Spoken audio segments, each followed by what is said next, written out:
안녕하세요.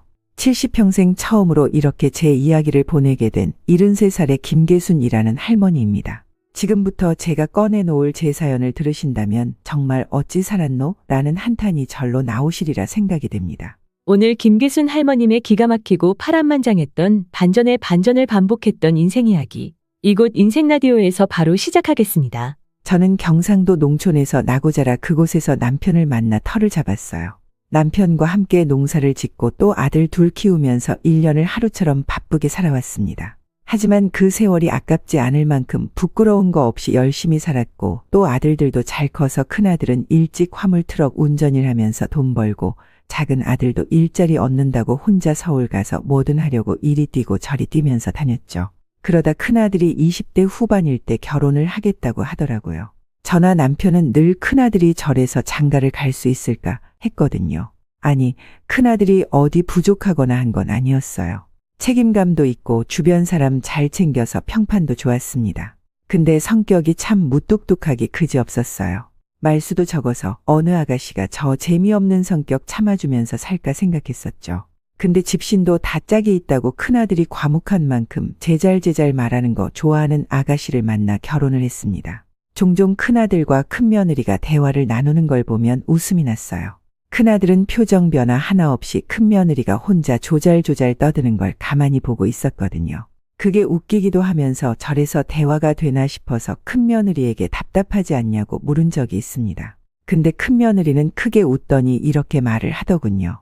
아, 어머님, 저희는 이게 대화하는 거예요. 제가 이렇게 말이 많은데 남편까지 많았어 봐요. 둘 다 서로 내가 말한다고 막 싸움 났을걸요? 남편은 그냥 가만히 제 말만 듣고 있으면 돼요. 마치 짝을 만난 양말 한 쌍 같았네요. 금슬도 참 좋고 보고 있으면 마냥 웃음이 났어요. 너무 잘 어울려서 말입니다. 그렇게 결혼하고 2년이 지났을 무렵 며느리가 모두가 기다리던 임신을 한 겁니다. 저 역시 기다리던 소식이라 손주가 누구를 닮든 좋으니 손주를 낳고 그렇게 오래 기다리던 행복을 누리며 살기를 사무치게 기도했어요. 하지만 야속한 하늘은 제 기도를 들어주지 않았습니다. 이때부터 제 불행이 아니 제 가족의 불행이 시작된 거나 다름없었죠. 하루는 그냥 불현듯 애들 생각이 나서 큰아들에게 전화를 걸었어요. 잘 지내나 며느리 몸 상태는 괜찮나 안부도 물을 겸 해서요. 여보세요, 호성아. 아, 어머님, 저예요. 어머, 왜 너가 받니? 호성이는 남편은 지금 운전 중이에요. 어디 가니? 아, 그게 남편 친구 아버지께서 돌아가셔서 거기 장례식장 가고 있어요. 큰아들 휴대전화로 건 전화인데 큰며느리가 받아서 무슨 일인가 했더니 급하게 다른 지역에 있는 장례식장에 가고 있다고 하더군요. 들어보니 저도 올해 이름을 알 만큼 큰아들과 각별히 친했던 친구의 부친상이었죠. 근데 큰아들이 가는 거야 문제가 없지만 아무래도 임신한 며느리가 장례식장에 가는 게 괜히 찜찜하더라고요. 미신이긴 하지만 사람 마음이 괜히 불편하잖아요. 저는 너 이제 6개월인데 몸이 무겁지 않냐고 같이 가도 괜찮냐고 물었고 큰며느리는 걱정 마시라고 큰아들과도 많이 친했던 친구라서 본인도 일면식이 있는 사이라고 꽤 친했었다고 하더군요. 그래서 그냥 잘 다녀오라고 무리하지 말라고 하고 끊었습니다. 그리고 6, 7시간 정도 흘렀을까요? 밤에 자다가 연락을 받았습니다. 큰아들이 그리고 큰며느리 게다가 빛도 보지 못한 제 손주에게 차 사고가 났다고 말입니다. 가슴에 커다란 구멍이 뚫린 것 같았네요. 남편은 장남을 잃고 혈압이 높아져서 몇 번을 뒤로 넘어갔고 나이 차가 많이 나서 아버지처럼 형을 따라온 작은아들도 시래에 빠져 한동안 서울로 안 가고 집에서 함께 지냈죠. 큰아들이 가고 나서 작은아들이 마음고생이 심했을 겁니다. 슬픈 것도 슬픈 거지만 그전에는 지 형이 저희와 가까운 곳에 살면서 저랑 남편을 챙겼는데 이제 자식 노릇 혼자 해야 하니 얼마나 부담스러웠겠어요. 아마 그래서 일찍 결혼한 것일 겁니다. 그리고 그 뒤 작은 며느리의 임신 소식이 큰아들네가 그렇게 가고 나서 처음으로 저희 가족에게 생긴 기쁜 일이었을 거예요. 그 사고 이후 웃음소리 한 번 나지 않던 저희 집에 새로운 식구가 생기면서부터 조금씩 햇볕이 드는 것 같았습니다. 하지만 그 따사로운 햇볕이 영원하지 않았죠. 몇 년 지나지 않아서 다시 그늘이 생기기 시작했습니다. 큰아들이 세상을 떠나고 5년 뒤에 남편이 간경화로 영원히 눈을 감았습니다.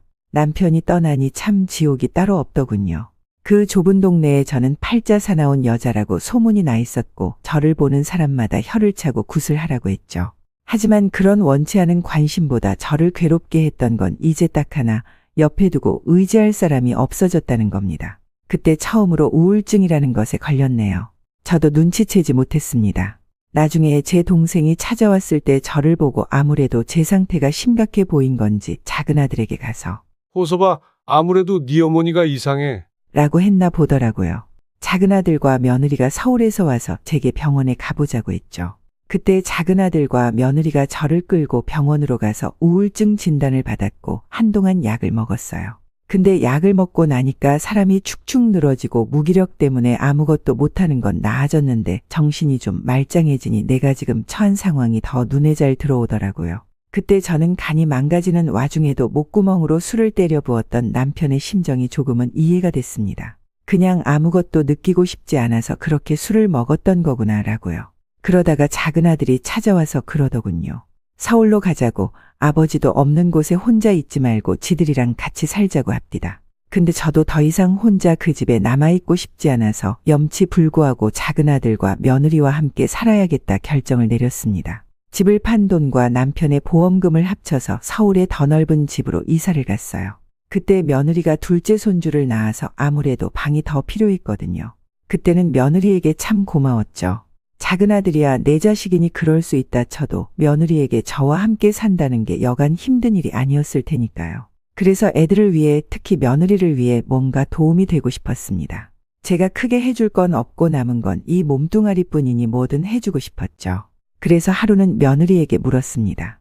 예경이야, 너는 뭐 하고 싶은 거 없니? 네, 하고 싶은 거요? 무엇을요? 아니, 너가 좀 어릴 때 결혼했니? 너 친구들은 거의 결혼도 안 한 아가씨들이 많다며. 너도 만약 지금 결혼도 안 하고 애도 없었으면 뭐 하면서 살았을까 하고 생각한 적 없어? 제 집요한 물음에 한참을 생각하던 며느리는 끝내 예전에 미술을 배워보고 싶었다는 이야기를 하더군요.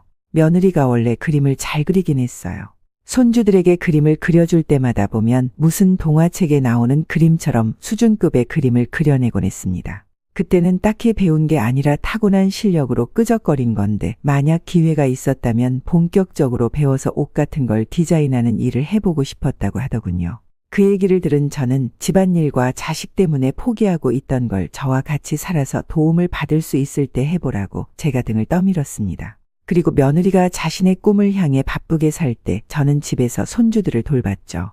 한 2, 3년 바짝 공부를 하니 며느리는 대단한 곳은 아니지만 작은 회사의 디자이너로 취직할 수 있었어요. 안 해보던 일이고 거의 처음 회사에 정식으로 취직한 거라 많이 힘들어했는데 그래도 그때 며느리 얼굴에는 항상 생기가 돌고 일하는 걸 즐거워했어요. 첫 월급을 받았을 때는 제게도 정식으로 월급을 주더라고요.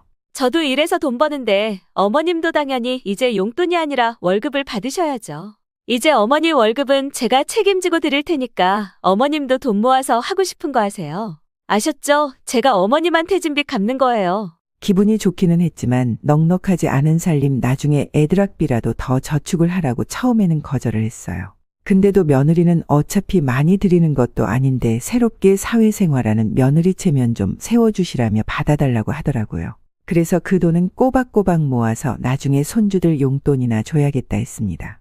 이제 둘 다 초등학생인 손주들 학교 끝나면 친구들이랑 주전부리 사 먹으라고 용돈 주고 학용품 필요하다고 하면 그걸로 주기도 했어요. 언제 이렇게 많이 컸나 지금이 제일 예쁠 때지 그저 아무 걱정 없는 이 시절이 오래 갔으면 했습니다. 애들이 더 크면 아무래도 공부다 진로다 속 시끄러운 일이 늘 테고 이제 할머니와 같이 놀 시간도 줄어들 테니까요. 애들이 어린 시절을 최대한 길게 그리고 즐겁게 보냈으면 했는데 저의 바람이 잘못됐나 봅니다. 이제 막 초등학교 들어가서 열심히 뛰어놀던 손녀가 영원히 어린아이로 남게 됐거든요. 소아암이었습니다. 소아암, 하늘이 정말 원망스러웠어요. 아니, 그렇게 작은 몸에 어디 암덩어리가 생길 자리가 있다고 그 어린 것이 뭘 잘못했다고 이런 일이 생기나 땅을 치면서 울었습니다. 엊그제까지만 하더라도 놀이터에서 뛰어놀던 손녀는 병원에 입원해서 그 어른도 받기 어렵다는 항암 치료를 시작했고 저는 병원에서 손녀와 함께 지내며 간병을 했습니다. 하지만 손녀는 9살이 되던 해에 새로운 2학년 교실을 한 번도 밟지 못하고 그렇게 세상을 떠났어요. 그때 저는 처음으로 제게 팔자박복한 여편네라고 집안에 뭔가 씌인 거라고 제게 손가락질을 하던 동네 사람들의 말을 믿게 됐습니다. 그게 아니라면 집안에 이렇게 어린애까지 잘못될 이유가 설명이 되지 않는다고 분명 뭔가 있다는 허무맹랑한 생각을 할 만큼 충격이 이만저만이 아니었어요. 손녀가 그 작은 입으로 마지막 숨을 내뱉고 눈을 감았을 때 며느리는 혼절했고 작은 아들은 손녀의 몸을 안고 처절하게 울음을 뱉었습니다. 지아야, 눈 좀 떠봐. 아빠야, 아빠 왔으니까 제발 눈 좀 떠봐. 지아야. 새끼 잃은 부모 심정 누구보다 제가 잘 알죠. 그래서 제발 제 아들과 며느리는 겪지 않았으면 했습니다. 세상에 아무리 나쁜 사람이라도 겪으면 안 되는 경험이 바로 자식의 죽음일 테니까요. 그렇게 손녀가 떠난 집안은 마치 하루 종일 땅거미가 내려앉은 것처럼 착가라앉아서 한동안은 누구 하나 쉽게 입을 열지 못했습니다. 저도 저지만 작은 아들과 며느리는 거의 산송장이나 다름이 없었어요. 그리고 손자는 방 안에서 아예 나오질 않더군요. 매일 학교 다녀오고 나서도 방 안에 틀어박혀 나오질 않는데 동생을 누구보다 아꼈으니 그럴만도 하다 싶었어요. 근데 제 생각만큼 손자는 약하지 않았습니다. 하루는 간식이라도 챙겨줘야겠다 해서 떡이랑 우유 들고 손자 방으로 들어갔어요. 근데 손자는 제가 들어오는 것도 모를 정도로 책상 앞에 앉아서 공부를 하고 있는 게 아니겠어요. 원래도 공부를 열심히 안 하는 아이는 아니었지만 그래도 놀기도 하는 애였는데 어느 순간부터 방에 틀어박혀 공부만 하니 걱정이 됐죠. 그래서 하루는 할머니랑 한강 나가서 산책이나 하자고 아니면 나가서 TV 보자고 너 좋아하는 거 한다고 했습니다. 근데 손자는 단호하게 고개를 저으며 말하더군요. 저 그럴 시간 없어요. 공부해야 해요. 왜 갑자기 그렇게 공부를 해? 공부도 좋은데 사람이 쉴 때는 또 쉬어줘야 머리가 더 잘 돌아가는 거야. 선생님이 지금부터 공부를 열심히 해야 의사 될 수 있다고 했어요. 의사? 아니, 갑자기 왜 의사야? 도윤이 너 경찰 되고 싶다고 했잖아. 이제 아니에요. 이제 의사 되고 싶어요. 의사 돼서 할아버지나 지아처럼 아픈 사람들 고쳐주고 싶어요. 그래서 우리 엄마랑 아빠랑 할머니처럼 슬픈 사람들 없었으면 좋겠어요. 그 말을 들었을 때 목구멍이 꽉 막히는 것 같았습니다. 곧 중학교에 들어갈 나이이긴 하지만 그래도 어린 게 지금까지 혼자 얼마나 마음고생을 했을까 싶어서 저는 그 자리에서 손자를 끌어안고 아유, 내 새끼. 아유, 불쌍한 내 새끼. 하면서 한참을 울었습니다. 그리고 그 일을 작은 아들과 며느리에게 전하며 말했습니다.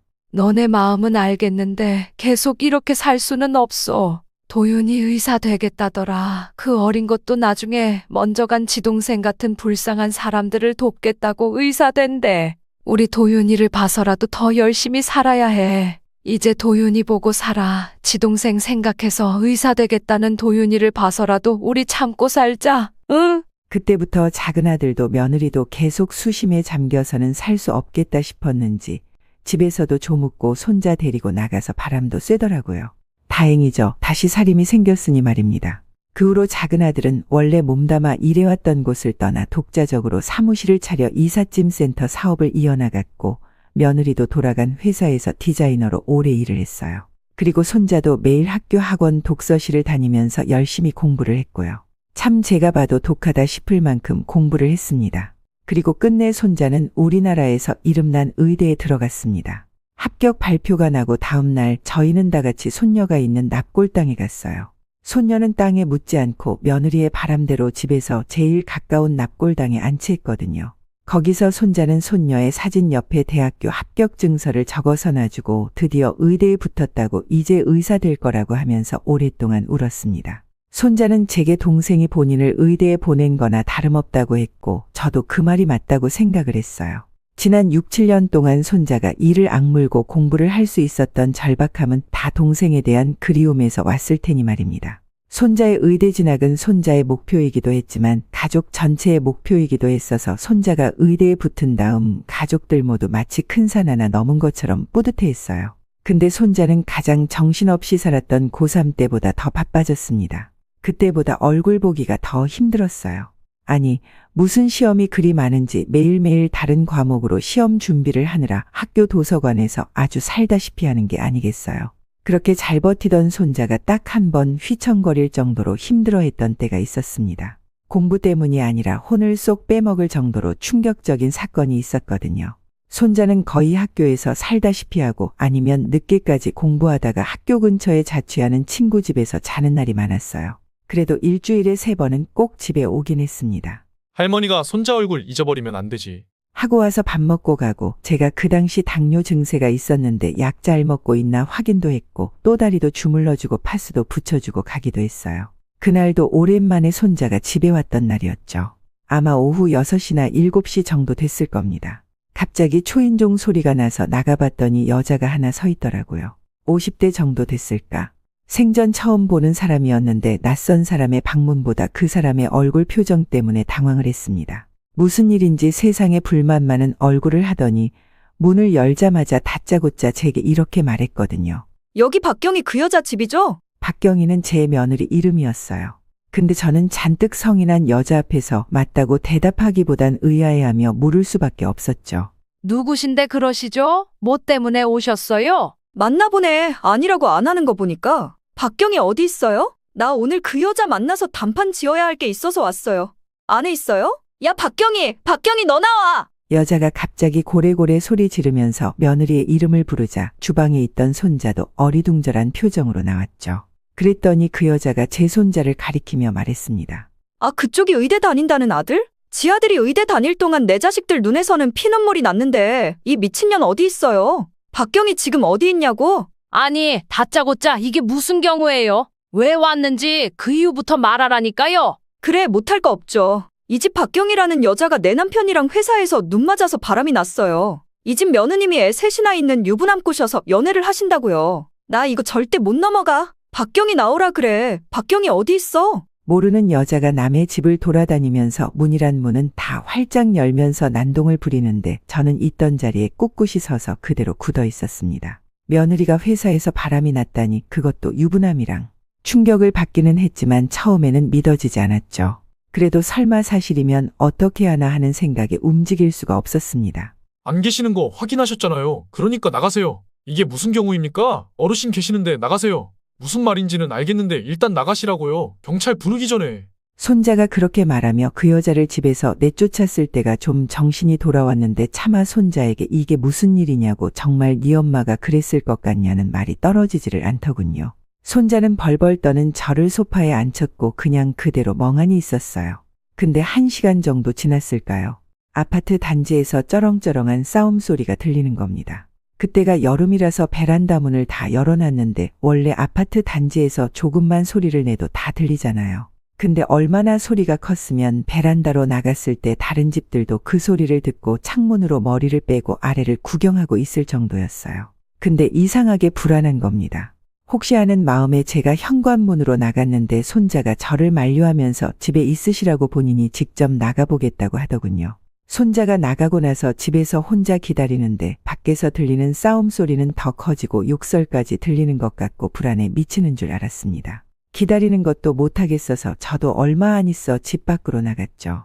아니나 다를까 아파트 현관 앞에서 아까 왔던 여자와 막 퇴근해 돌아온 며느리가 만나서 소리를 지르며 싸우고 있더라고요. 아니, 싸웠다기보다는 그 여자 혼자 온갖 욕을 다 하고 있었고 며느리는 손자 뒤에 숨어서 있었네요. 여자는 며느리에게 증거라고 사진을 뿌리고 손가락질하고 욕을 하면서 내가 다 소문낼 거라고 너 가만히 안 둔다 복수한다 라고 하면서 정말 미친 듯이 소리를 질렀어요. 차마 가까이 가지 못할 정도로 살기가 가득했죠. 아파트 주민들 다 와서 구경하고 손자는 혼자 그 여자를 말리고 며느리는 꿀먹은 벙어리가 되어서 아무 말도 없고 더 이상 상황이 안 좋아질 수 없다고 생각을 했는데 작은 아들이 퇴근하고 집에 오면서 이 모든 광경을 봐버렸네요. 이게 지금 무슨 일입니까? 남의 아들한테 지금 뭐 하는 거예요? 도윤아, 이 여자가 지금 뭐라고 하는 거야? 아들이라고 했어요? 그럼 저기 박경희 남편이겠네? 내 남편 꼬드겨서 바람난 여자 쌍판 좀 보러 왔어요. 박경희 저 여자가 애 셋 딸린 내 남편이랑 회사에서 눈 맞고 바람이 났길래 도저히 가만히 있을 수 없어서 저 여자 머리채 한번 잡아보려고 왔다고요. 야, 너 이리 안 와? 내 말이 아니면 네 아들 뒤에서 당장 나와보라고. 작은 아들은 아닌 밤중에 홍두깨보다 더 황당한 말을 듣고 한동안 말을 잇지 못했습니다. 손자 뒤에 숨어있는 며느리를 심각한 얼굴로 보다가 이내 손자와 함께 그 여자를 말렸어요. 무슨 말인지 알겠다고 그래도 사람들 다 보는데 할 만큼 하셨으니 그만하라고 우리도 우리대로 조치를 취하겠다 그만 가셔라 하면서 이제 그만하고 가라고 했죠. 그 여자는 끝내 다른 주민이 이 소동으로 인해 경찰을 불렀다는 말을 듣고 떠났습니다. 하지만 끝까지 제 아들에게 삿대질을 하면서 마누라 단속 잘하라고 어디 묶어두고 감시하라고 저 여자 때문에 우리 가정 파탄나고 내 자식들 눈에 피눈물 난 거 책임지라고 하고 쩌렁쩌렁 소리를 지르고서야 갔습니다. 혼이 쏙 빠진 다음에 집에 돌아오고 나서 저는 며느리가 일말의 변명이라도 먼저 하리라고 생각을 했어요. 근데 지 혼자 찬물을 벌컥벌컥 마시더니 아무 말도 안 하더군요. 그래서 답답한 손자가 먼저 며느리에게 가서 말했습니다. 엄마, 뭐라고 설명 좀 해봐요. 이게 다 뭔데? 저 아줌마가 한 말이 사실이에요? 엄마 정말 회사에서 바람났어? 진짜 사람 답답하게 하지 말고 뭐라도 말 좀 하라고요. 집에서 큰 소리 한 번 내본 적 없는 손자가 답답해서 그렇게 역정을 내도 며느리는 가족들 누구와도 눈을 안 마주치고 아예 입을 꼭 다물더군요. 손자가 악을 써도 눈 하나 깜짝을 안 해서 작은 아들이 가서 손자를 말리고 말했어요. 도윤아, 그만해. 할머니 계신 데서 소리 지르지 마. 여보, 일단 당신이 설명 좀 해봐. 지금 이 난리가 났는데 당신은 뭐 할 말 없어? 당장 당신 입장 들으려고 기다리는 가족들 생각은 안 해? 말 좀 해보라니까 좀. 작은 아들이 그 상황에서도 비교적 차분하게 말을 하니 그제야 지가 무슨 말을 하냐고 아까 다 들었지 않냐고 하는 소리만 하더라고요. 그 뻔뻔함에 기가 차고 심장이 벌렁거리는데 작은 아들은 한숨만 쉬더니 이렇게 말했습니다. 내가 그렇게 못 믿어왔어? 내가 그렇게 부족했어? 당신이 일 나가서 다른 남자, 그것도 유부남이랑 어떻게 바람이 나? 그래, 당신도 그렇고 우리 가족 지하 가고 나서 많이 힘들었지. 지금까지 그 우유증 남아있을 수 있어. 근데 아무리 그래도 밖에서 다른 남자를 만날 게 아니라, 다른 사람한테 기댈 게 아니라 우리 가족들끼리 집에서 해결했어야 하는 거 아니야? 당신이 우리한테 어떻게 이래? 한참을 차분하게 말을 이어가던 작은 아들은 화만 안 냈을 뿐이지 받은 상처가 커서 끝내 며느리에게 이혼 이야기를 꺼냈습니다. 근데 그때까지만 해도 가만히 있던 며느리가 갑자기 안 된다고 큰 소리를 치더라고요. 아니, 그런 일을 벌여놓고 당연히 이혼을 안 당할 줄 알았는지 안 된다고 무슨 소리냐고 어떻게 나를 버리냐고 아주 난리를 부렸습니다. 그 소리를 듣던 손자가 못 참고 아빠가 엄마를 버린 게 아니라 이미 엄마가 아빠를 버린 거라고 말했고 그때 다시 며느리가 입을 다물었죠. 저는 마음이 어린 작은 아들이 단호하게 이혼을 결심해서 다행이라고 생각했어요.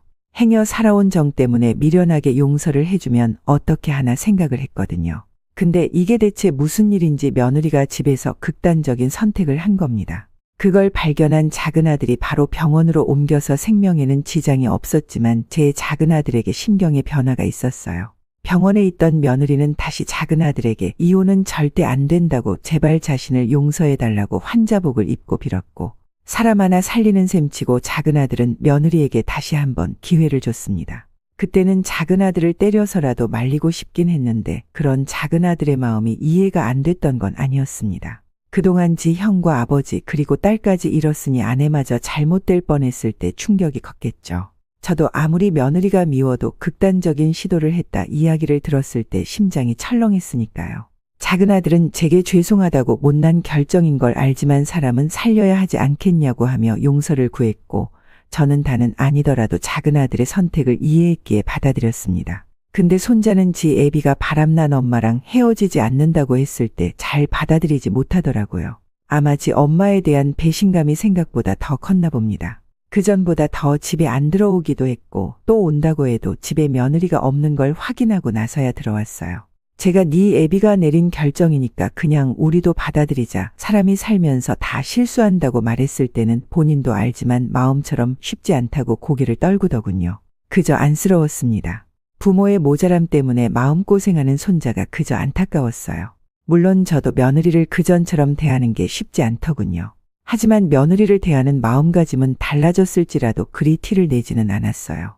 한 지붕 아래 살면서 마냥 미워하는 마음만 키우면 제 속만 병드는 길이니까 며느리를 집안에 있는 가구 내지는 전자제품처럼 생각을 했습니다. 당연하게 집안에 한 자리 차지하고 있지만 내가 사용을 안 하면 쳐다보지 않아도 되는 그런 존재로 말이죠. 근데 기회도 다 그 기회를 받을 만한 사람에게 가야 하는 법이죠.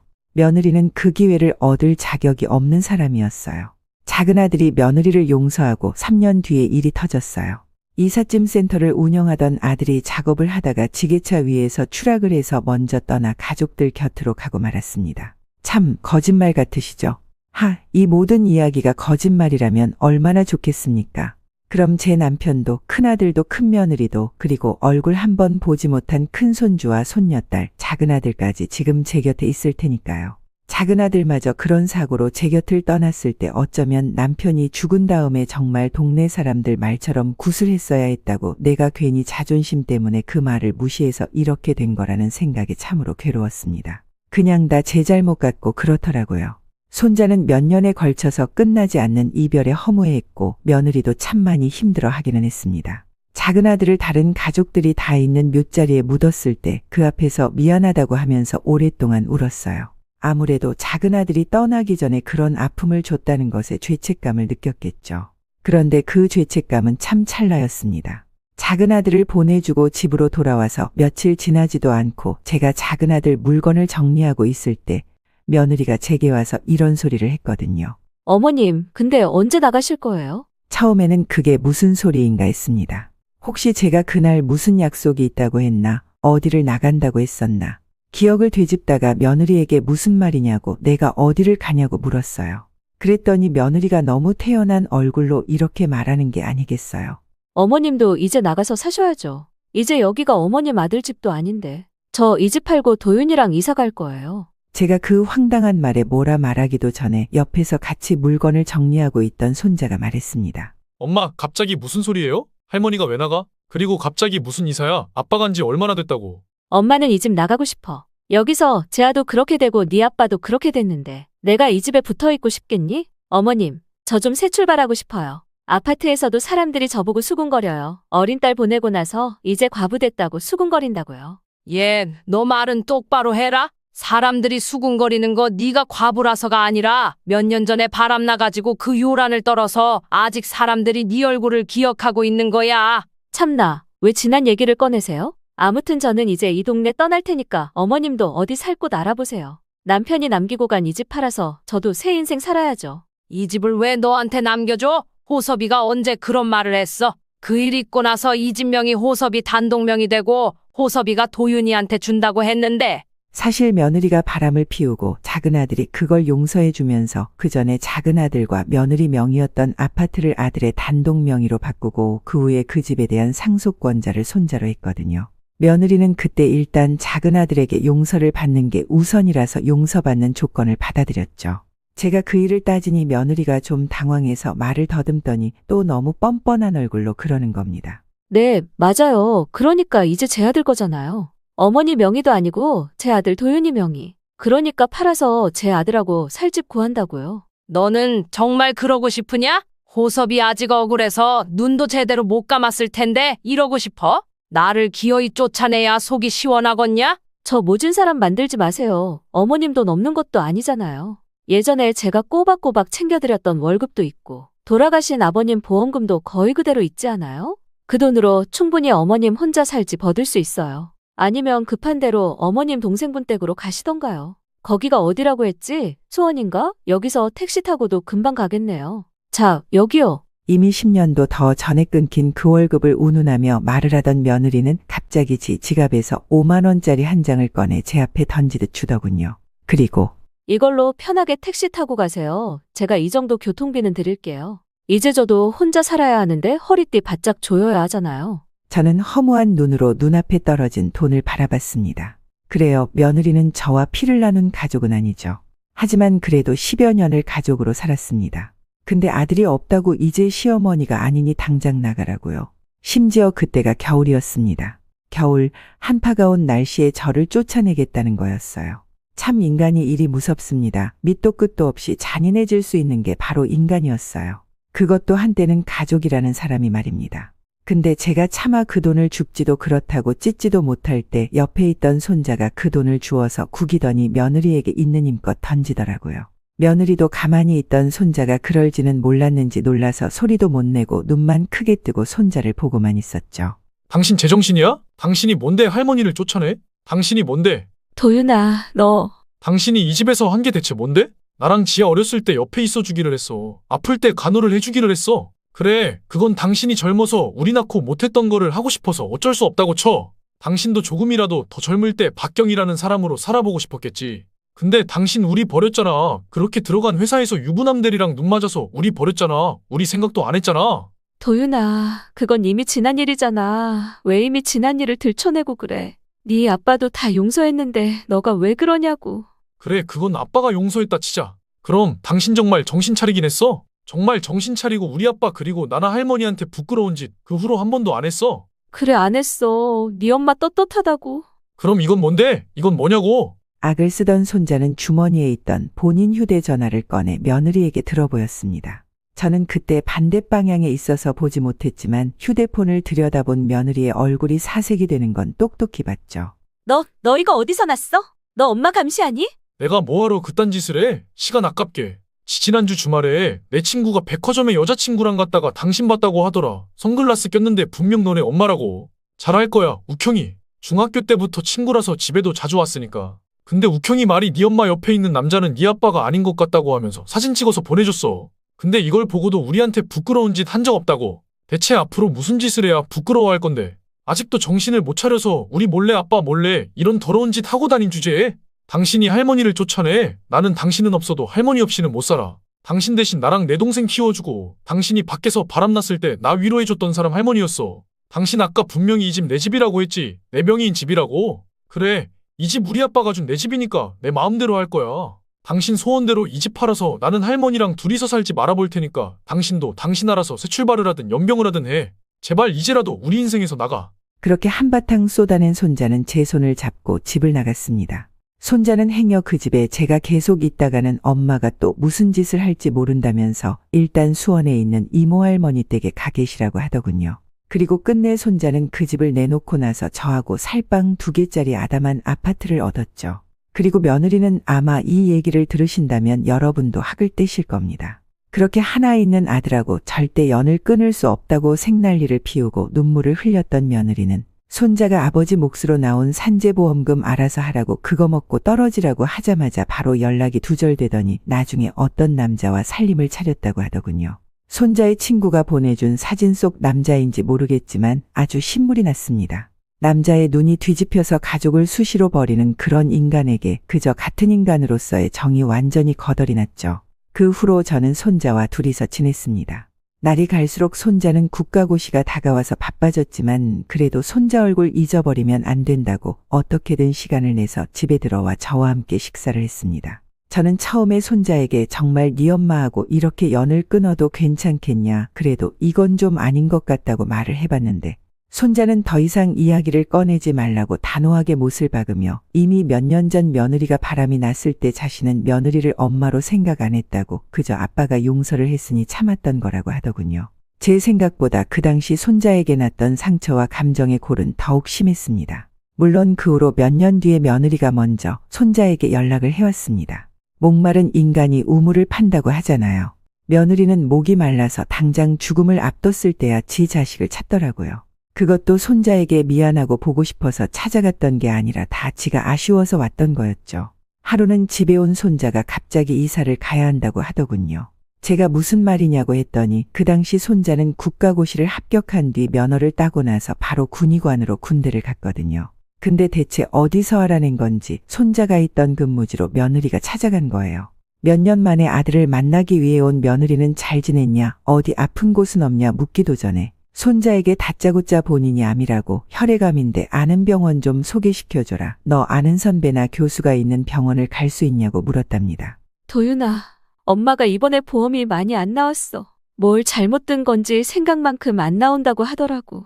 엄마 살 빠진 거 보이지? 이렇게 아픈데 엄마가 어떻게 혼자 지내겠어. 할머니가 신경 쓰이면 엄마가 잘 말할 테니까 일단 엄마 병원 알아보고 나서 어떻게 할지 좀 의논하면 안 될까? 뻔뻔하기 그지없는 며느리의 말에 손자는 단박에 며느리를 쫓아냈다고 합니다. 나는 이미 당신 없이 잘 살았고 앞으로도 잘 살 거라고, 내 부모는 이제 할머니뿐이니 당신도 아들 없는 셈치고 알아서 살라고 하고 쫓아냈다고 하더군요. 그 후로는 안 오더라고요.